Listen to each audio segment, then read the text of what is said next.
What's up, everyone? Welcome back to another episode of Bridging the Gap here at the Jersey First TV network. As you are all well aware of, I'm AJ Malillo, And I'm Stephen Rambola.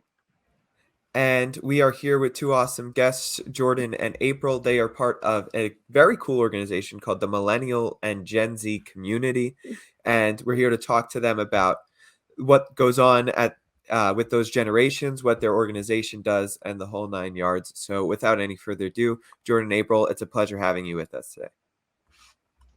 Thank you. It's a pleasure to be here. Of course. So let's start with some pretty basic stuff. I'll start with April.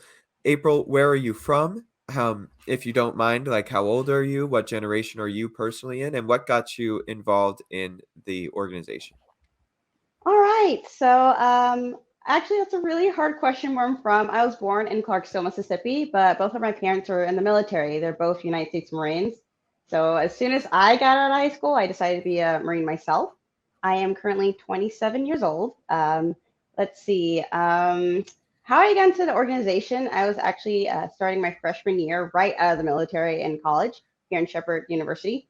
And my professor pulled me aside. He's like, "You got great energy." He's like, "I think you would be a great fit for this." And I was like, "Oh, like, what is this?" He's like, "Well, it's a relatively new group. It's called the Gen. At the time, it was the National Millennial Community. Before I changed the name." And I was like, sounds kind of strange, but I'll give it a go. I personally didn't have a good the being called a millennial usually was not a good term. So I was like, this kind of sounds weird, but I'll give it a shot. But obviously, I was blown away. The program is amazing. You get to meet students from across not only the country, but just the world. And the experiences itself are just, I don't even know how to explain it. But to put it short, I was basically kind of voluntold to do it, but I'm glad that I gave it a shot, if that makes sense. Yeah, that's awesome, April. And Jordyn, what's your origin story here? Well, I am from a small farm town in northern Nevada, and I attended Brigham Young University in Provo, Utah. And I heard about the National Millennial Community at the time through one of my professors. The founder of the community reached out and said, "We're looking for people from underrepresented populations to join this community of people who are looking to change the narrative about what millennials are, who they are, and stereotypes around that generation." And so I really thought it was a privilege to represent my university. It's a religious university, and many stereotypes swirl around being a part of that community and being a part of, the millennial generation. So I was really excited for the opportunity to kind of have a voice and represent the voice of other represented populations. And I, as with April, I thought last thing I want to do is be around millennials. Millennials are the worst. And then I realized through the mission of this organization and through my own experiences that we really can't define people by their generation, and we really can't make assumptions based on, the year they were born or the stereotypes associated. So it's been a great experience and really meaningful. Sure, that sounds awesome. It sounds like you both had an awesome opportunity lined up by professors that saw something in the both of you, and always a really cool thing when somebody, obviously a professor, somebody you respect, and when they see something in you, that always feels awesome. So, my question is, what is the National Millennial and Gen Z Community? Obviously, you both talked about it. I'm not sure who wants to tackle this first, but whomever wants to go and just explain a little bit about what the community does and the role of the community and the purpose. Well, as I mentioned, the purpose of the now National Millennial and Gen Z community is to change the conversation about generational stereotypes and help those generations essentially define themselves. And so that mission is fulfilled by representatives of those generations meeting with executives from top companies around the nation, and at this point, even around the world.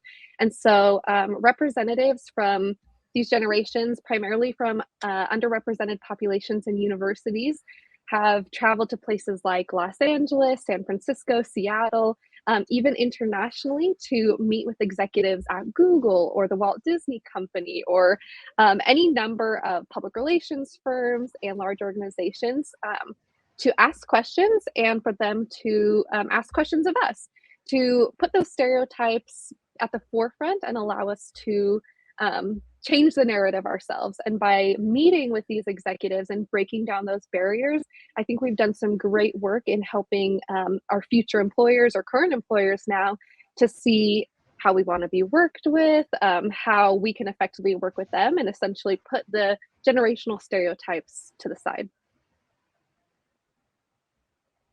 Awesome. And April, do you have anything to add? Yes, so Jordyn actually explained it to a T. So I'll go into a more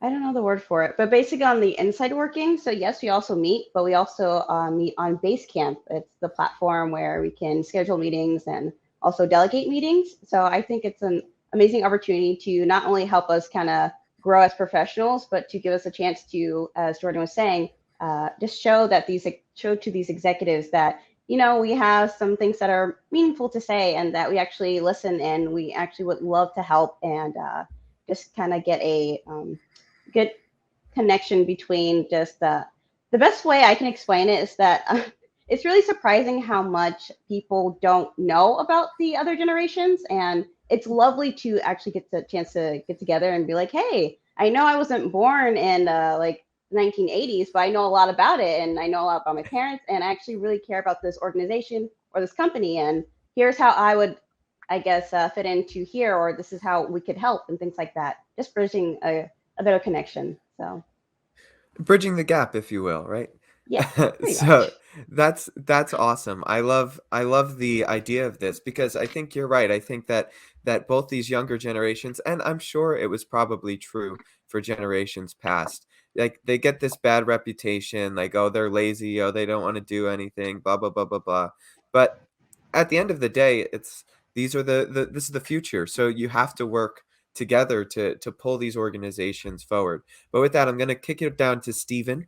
And I say down because he's like physically under me right now in this. So I'm gonna kick it down to Steven and let him take it away.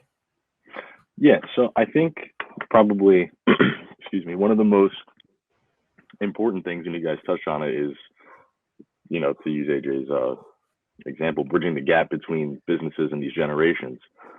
Can you guys kind of highlight, because I imagine you spoke to plenty of businesses, what their perspective is on your guys' mission? Like, do businesses see a value in this, or is this kind of like a forced conversation that you guys are like knocking on the door, hey, we got to tell you, let us in?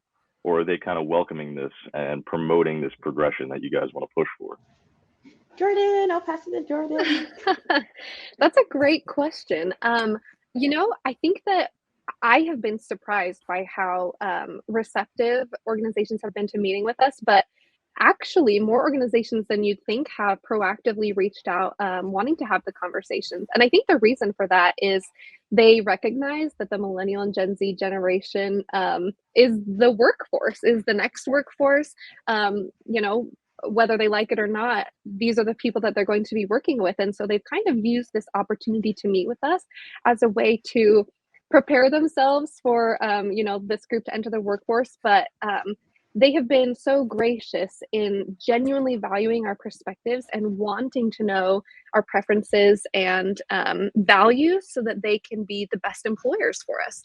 And so really it has been a service, I think, in both directions, that we've been able to tell our story, but they've been able to listen and gain valuable perspectives that will help them cater to the needs of the generation, but more so attract this growing generation. It's been a really good tool for recruitment at these companies to better understand how to capture the interest of new employees and to focus on better retention.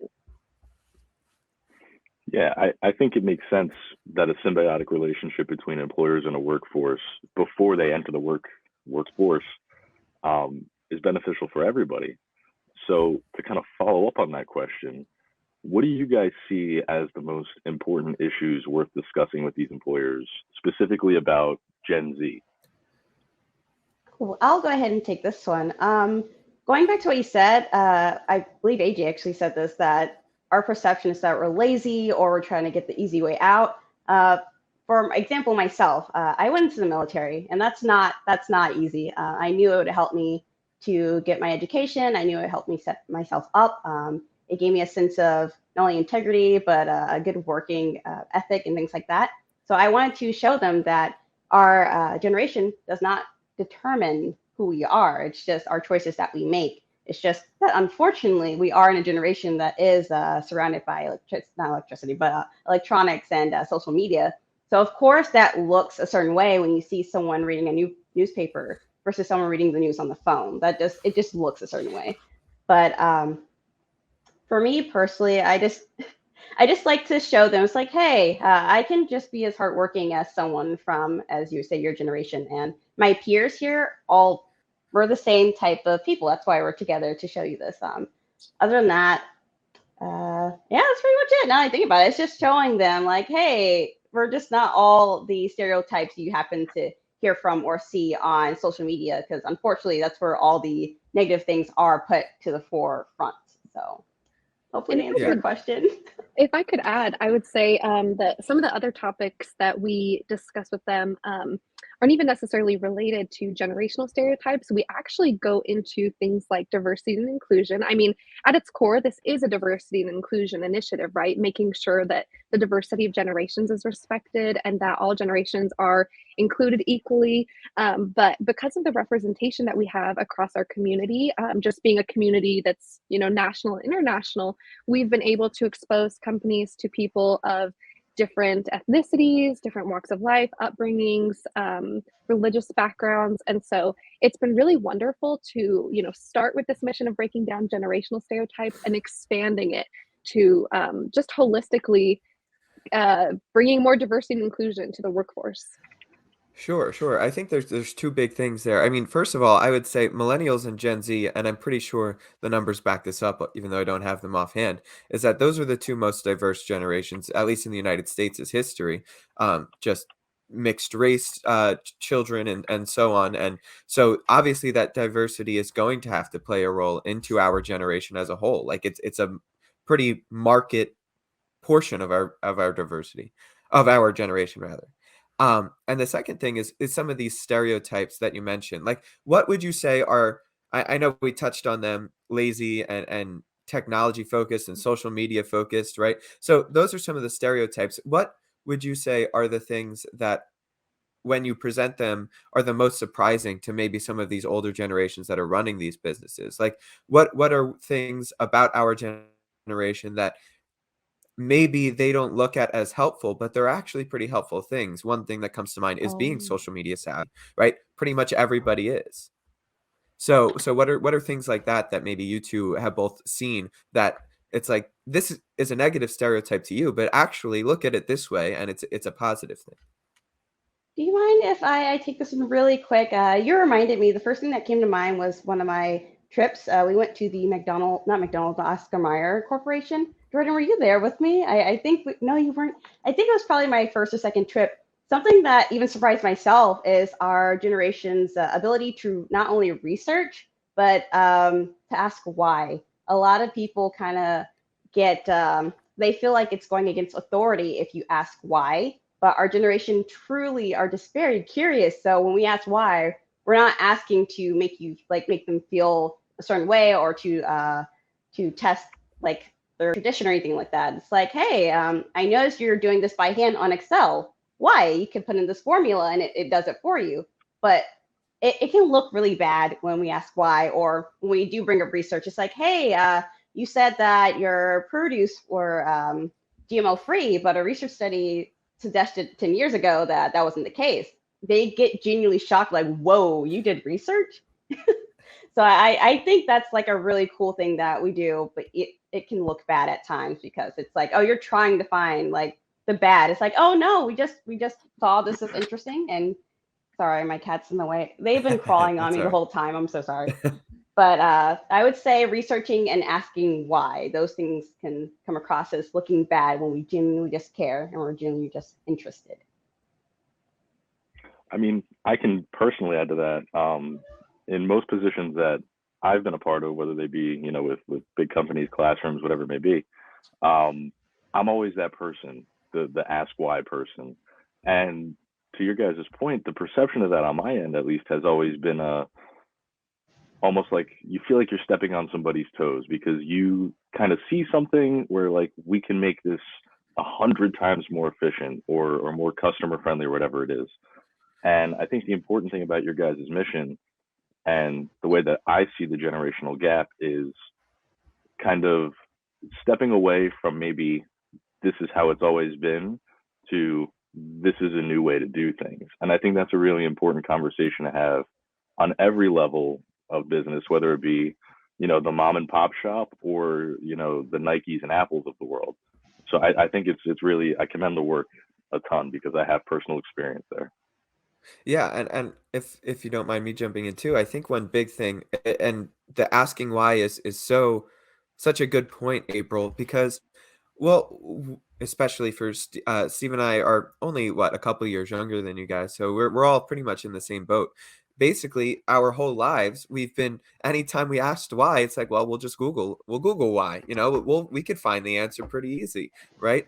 So I think that in this just access to information that our generation has that previous generations weren't exposed to has allowed us to not worry about maybe ruffling feathers so much by asking why. When back in the day, the why was, well, that's how it's always been done, so why would we bother changing it? Well, now we have such an access to different ways that people do different things that it's like we could try these new things. We could make things better. And I think that again is it's really awesome bringing that into some of these older businesses that have run a certain way. But Jordyn, I want you to jump in and add your thoughts. It's funny that you say that, AJ, because I actually want to maybe challenge that thought a little bit. Our generation does have so Sure. much access to information, and so I think certainly that could be what drives, some of that like kind of innovative mindset.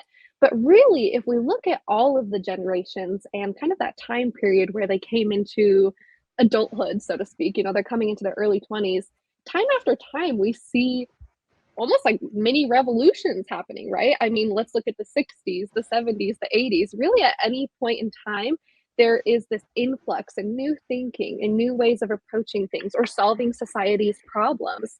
I think that really, when a generation enters the workforce and they enter this stage of life where they can do things their own way, finally, we see this hungriness for making the world a better place, for doing things the way that we feel is right.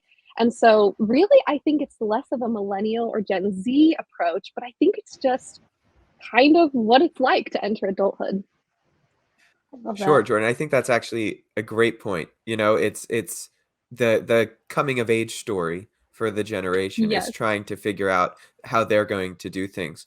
And I think it's a great point. Obviously, we have different tools at our disposal than previous generations had, but at the end of the day, we're all pretty much the same. And maybe that's another thing that you say to these, I'm sure you guys say to these older generations. It's like, well, think about what you were like when you were 25 just out of college and or out of high school, even younger, and trying to enter the workforce. What were you doing? What were you saying?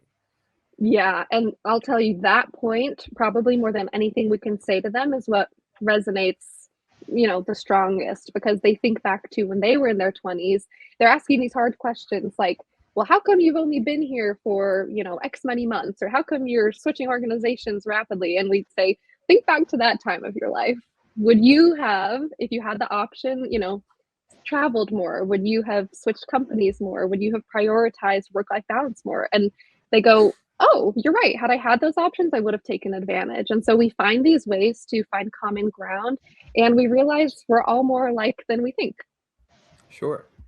Yeah, I think that that's a big point too. I know my parents, obviously, their generation above us. I think they're both Gen Xers, if I'm not mistaken.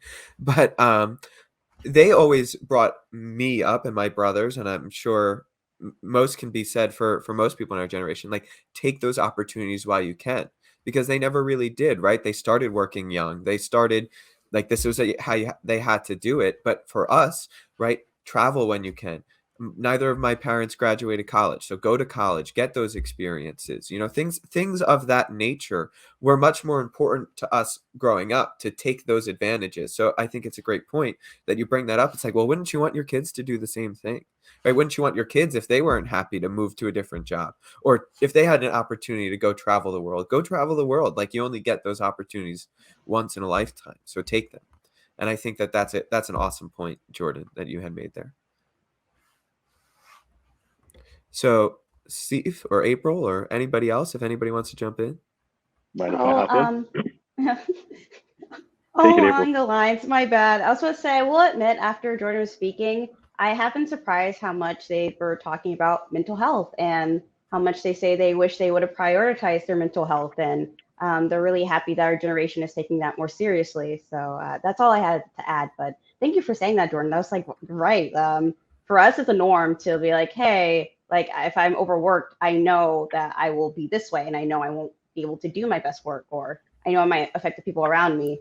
So it's really interesting to forget that we already have a set of, I guess, expectations, knowing that in past generations, that wasn't even a thought. So, yes, thank you, Jordan, for adding that. Yeah, I think it's all the information. I think it's a brilliant conversation. The way that I'm kind of processing it in my head, and I'm curious to hear your guys' thoughts on this, to kind of blend this area between business and the way young people navigate moving into a professional world. I think that, to your point, Jordyn, as generations move into these positions and they're kind of up and coming, it's almost a different way, and to use sort of business language, I would say, of risk assessment. What is the risk to reward ratio here? And the risk may be mental health. It may be, are you entering, a sort of antiquated business? And I appreciate that you guys you're almost functioning as these intermediaries between businesses, and you're saying, no, this is a good plan. The risk is worth the reward. If you let this younger generation tell you what they're worried about, you're going to reap, benefits in bounds you may not even be able to realize. Yeah, that's such an interesting concept, and I've never actually viewed it like that. There have been so many times when, we propose something and a company will say, "Oh my gosh, that's all you need?" Like, we thought that, like, they'll say, "We thought that you guys needed ping pong tables and that you need to skateboard through the office and, you need, like, happy hours 2 times a week." And we say, "No, if you just allow us to have enough time in the evening and weekends with our family, we will work hard, we'll do our best. If you allow us to, take an ample amount of vacation time so that we can rest and recharge, that will be enough." And so we've really been surprised at the reaction to what you refer to as, risk potentially. They're finding out that the investment that they make in us is it's just a little bit different than maybe the generational stereotypes had, had made them think. We're not all just trying to party when we get to work and play on foosball. We're just looking for a meaningful experience where we can live our best lives. Well, and Absolutely. I think that, sorry, Steve, just real go quick. ahead. I just think that idea is sort of Silicon Valley has kind of created this vibe around the generations when they started taking over. Because think about, like, Facebook was started by a couple of like college boys, right? So it's like, yeah, they have foosball and ping pong tables and skateboards or whatever. And so social media companies, not just like the actual application, but the companies themselves have created that stereotype of, oh, they need an espresso bar and a foosball table to go to at the middle of the workday. So it's interesting that you mentioned that. Most of us, it's kind of like, yeah, I mean, if you want to throw that in there, that's pretty cool and all, but at the end of the day, just give us the vacation time and some time with with our families, and we'll be pretty happy. So again, Jordyn, I think another interesting, piece of language that you used was meaningful experience. And I kind of want to get your guys' thoughts on this because, to AJ's point earlier, one of the things that my parents always told me when I was looking for, a job and a career, and we've all heard this, if you love what you do, you never work a day in your life. And I would say that this generation in particular, more so than others, because of that perspective from our parents, we're looking a little bit harder for that. And that's why we may be jumping from spot to spot and we have these unusual, employment patterns because we want that meaningful experience. How receptive are businesses on their end to fostering that meaningful experience in your guys' conversations with them? It's a tough one. I was going to say it's a little bit harder to answer that because obviously when we're talking to them, sometimes they have certain topics they already want to discuss. Some of these you have to actually be kind of in the job to really get experience of. But I would say they are receptive to at least providing us with opportunities. For example, something that I was really looking for was like cross training. Yes, I'm in an entry level, but I would love to know what my manager is doing because I feel like if I understand what they're doing, I can do my job a lot better because I understand how it impacts everybody. But I was supposed to say, from what I've seen, they seem like they're very willing and open to provide us with these things that we need, especially if it's like benefits. They're like, oh, did you know our company actually has X, Y, and Z? Or we're like, oh, no. They're like, how come people don't apply to these jobs? We have all these things. And it's like, well, imagine being fresh out of high school and you do want to work for Nintendo. It's really daunting because you don't know what the steps are to get not only seen, but to apply. And sometimes you don't even think that's even open for you. So I feel like that's where we're still talking about now. They're confused in why we don't apply to some of these huge corporations. We're like, sometimes it feel like you're not looking for us specifically, especially when people bring up Indeed. They're like, oh, this pays $10 an hour, but you need a master's degree. It's like, that's very, it kind of puts you off because you're like, I don't have that. So I don't know what we can do to get that conversation like going, talking about how do we bridge that gap. But you'll be very surprised how many companies are looking for us and really want us to join their team because they do have things that will benefit us. So I also say, Jordyn, do you have any thoughts on that? Yeah, I agree. I think that the companies that we meet with are very receptive to, this idea of a meaningful work experience. Um, and I appreciate the times when they, give feedback in return. And as April mentioned, they share things like, oh, interesting. Did you know that, we offer this, or did you know that you could apply this way? So, as we're giving our perspectives and sharing our values with them, then they give us the benefit of saying, well, if this company's in line with you, or if we're able to kind of make changes that would be in line with your values, here's some of the best ways to get started. And so we've had really valuable conversations with recruiters as well as executives and hiring managers about how to best prepare ourselves for those positions, and even like nitty gritty details about how to apply, how to format our resume. I mean, some of those things are basic, but those tips and tricks, hearing it directly from the companies themselves rather than, a college recruiter that could be trying to cater to, any industry or career, has been so valuable. So they're receptive to us, and then we really have to be receptive to them and the guidance that they're giving us, if we want to work for them. It can't just all be they cater to us. We have to give back. Sure. Yeah, certainly. And one question that I have, it's a little bit more on the technical side of things. Maybe a function of the community. If let's say I wanted to apply for a job with April had mentioned Nintendo. So say I wanted to apply for a job with Nintendo. Could I go to the national millennial and Gen Z community and be like, "Hey, I'm applying for this job. Can you help me with my resume, my CV, interview skills, things like that?" Is that an aspect of the community, or is it more just talking with the companies sort of back and forth like that? That's a great question. And really, it kind of depends. So essentially, the community is made up of, representatives across the country from the certain age demographic. Many of them are still in college or recent graduates. And so that's our community. And so leveraging the network in the community as far as, oh, I see that you got a job at X company. That's somewhere I'm interested in working. Can I meet with you and learn more about what you're doing? Like what you mentioned, do you mind taking a look at my resume? Everybody's so nice, and if you say, it's my dream to work at whatever company, can you put in a good word, it's not unusual for that to happen, because we trust each other and we've seen each other in these settings, in high pressure situations with executives, we can say, okay, I know that April, for instance, is well spoken. She's not gonna, embarrass me if I pass her resume along. So it's really good that we have like this trust built within the community.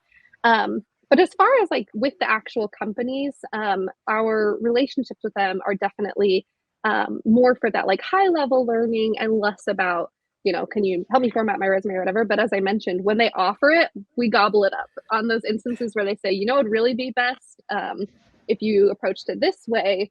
We take that information. If I could share an example, my dream my whole life has been to work for the Walt Disney Company. And there's a little bit of a spoiler, and you can see that's where I am now. But at the time, it seemed kind of like a pipe dream when I was going through college. I was taking classes, trying to prepare myself in any way I could, knowing it was a very competitive industry.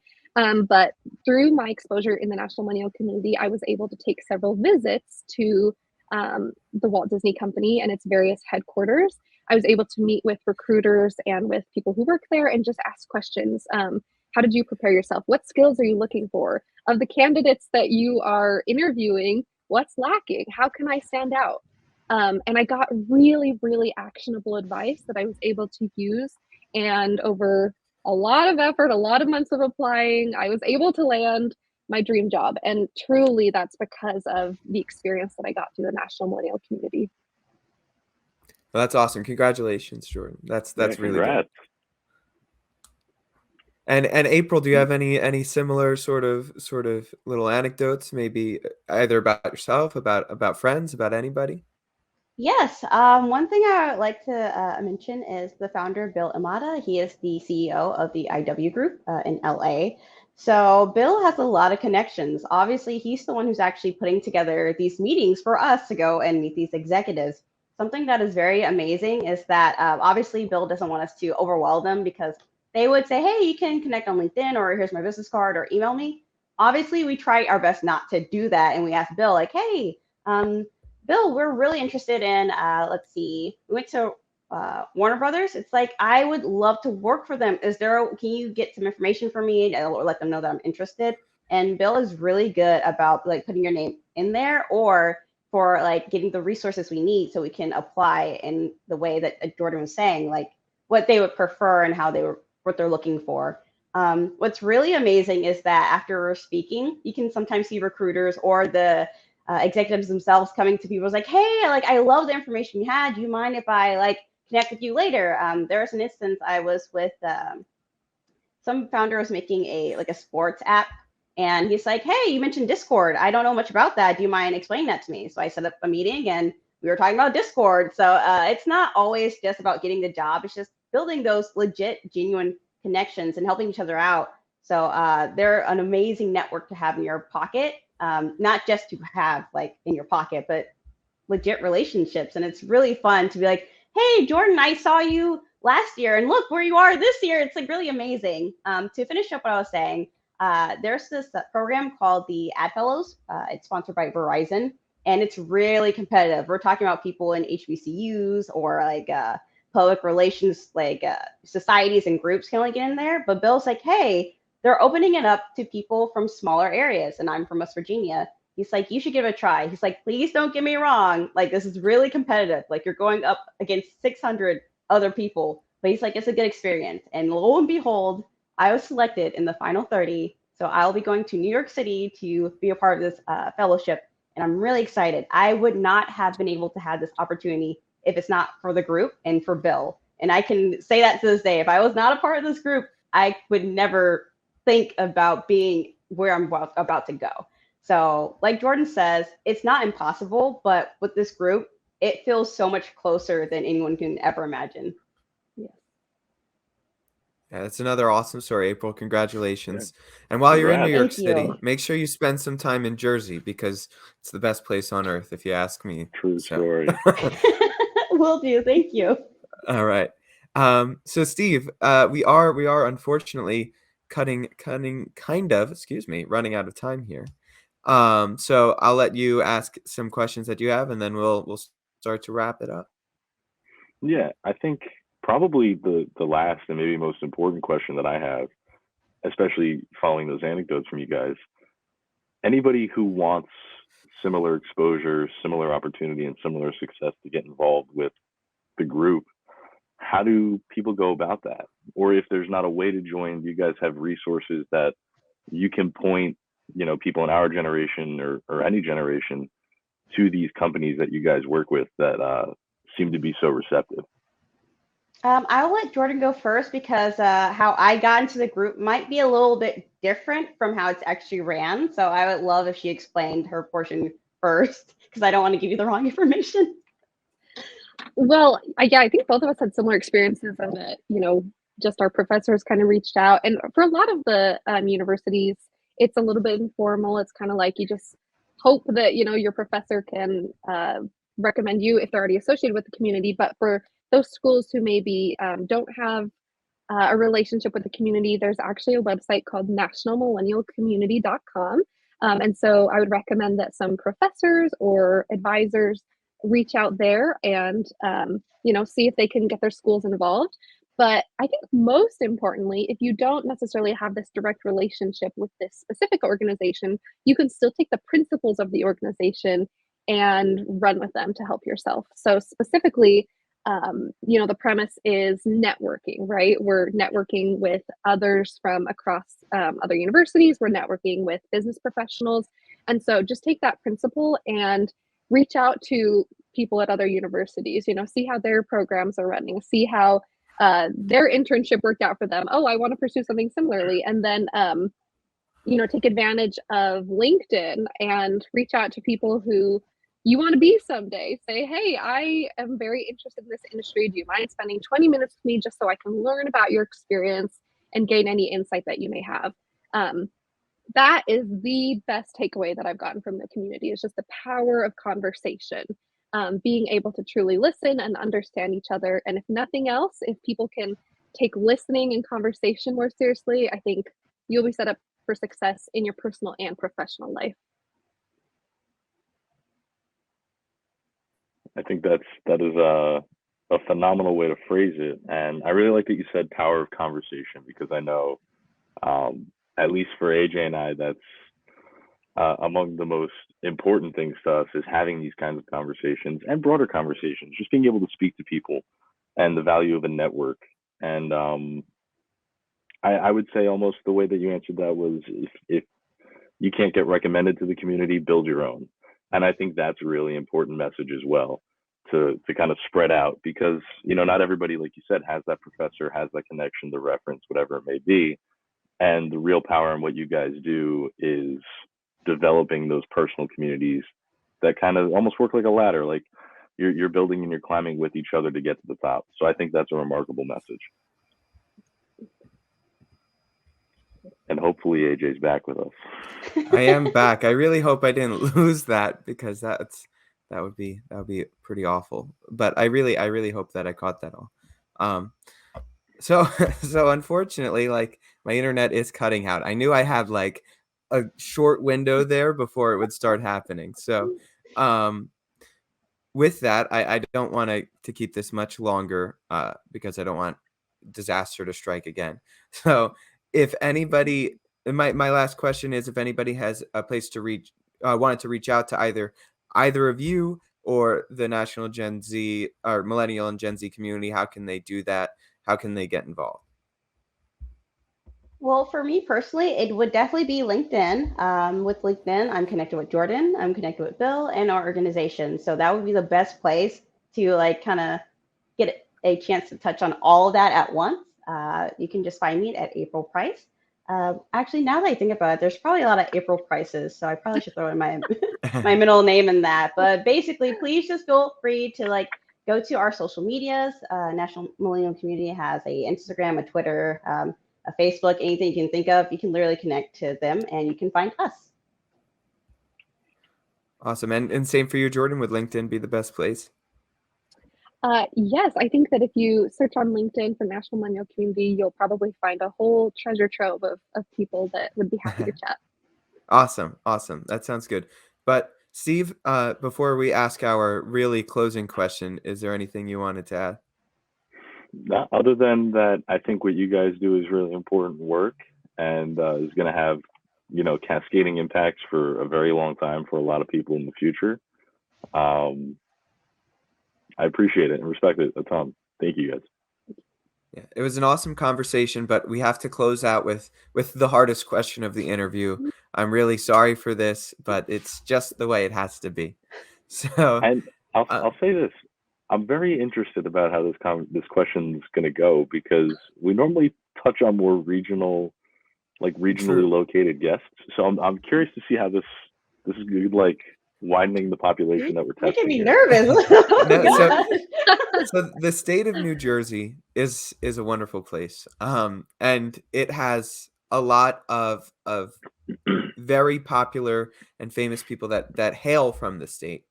Um, and also within the state, there's a lot of debates that go on between members. And one of the big debates, especially between Stephen and I, is which of these Jersey icons is more of the Jersey icon, right?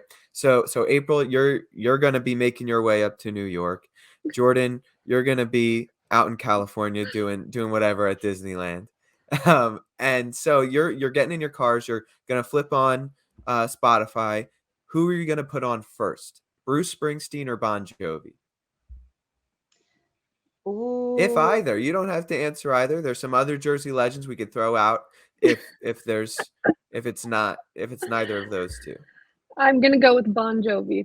Bon Jovi. All right, good answer, Jordyn. That's why I had to say that. Ah, what if I can't pick? What if I can't What if you can't select? pick? All right, well, we You got need a a couple mashup. other. Right, we got some other ones. So we have somebody like Frank Sinatra's from New Jersey. I don't know what kind of music you like, so I'm just gonna list a bunch. Oh, I I'll like go with all that. sorts of Whit- music. I was gonna Whitney say if Houston. Frank Sinatra is thrown into that mix, obviously I'll go Frank Sinatra. Like, come Right, on, right, come on, it's a right. classic. The best female voice of all time, like Steven said, Whitney Houston is from New Oh my Jersey. gosh, She's awesome. I yes. love her. Oh, well, you should have started Yeah. with that. See, exactly. That's fair. It's like all these. Now we want to go to New Jersey. Well, you guys should come. You should enjoy your time. The best beaches, the best mountains, and maybe not the best mountains, but definitely the best beaches. Okay, all right. But Good to know. and that's coming after the people from West Virginia on the mountains and the person from California on the beaches. But Yeah, anyway, nature here is gorgeous. yes, I have traveled through West Virginia. I can't say I spent much time there though. But with all of that being said, thank you, Jordyn. Thank you, April. It was so fun to have this conversation with you. Like Steven said, the work that you guys do is awesome over there. And if people are interested, I highly recommend checking out the National Millennial and Gen Z community. It seems like a great foot in the door for plenty of opportunities thereafter. So, with that, this was another episode of Bridging the Gap on the Jersey First TV network. I'm AJ Malillo. I'm Stephen Rambola. And we hope you all have a wonderful week and enjoyed this episode. Thanks, guys.